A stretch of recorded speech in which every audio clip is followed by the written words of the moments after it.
Hello, in front of me I've got Peugeot 3008. In this video I'll show you how to add home and work location to navigation.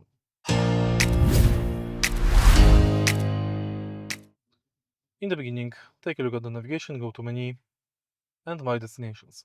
Here you can find home and work. You can reset current ones and you can set them up.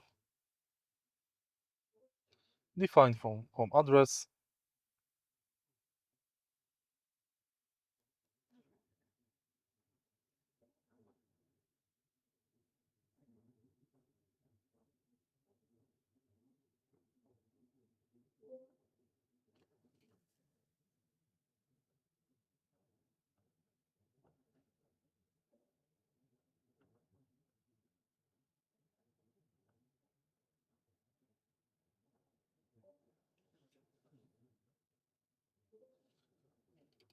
Confirm and it's done. Same thing for the work. To reset it, select trash can icon and confirm.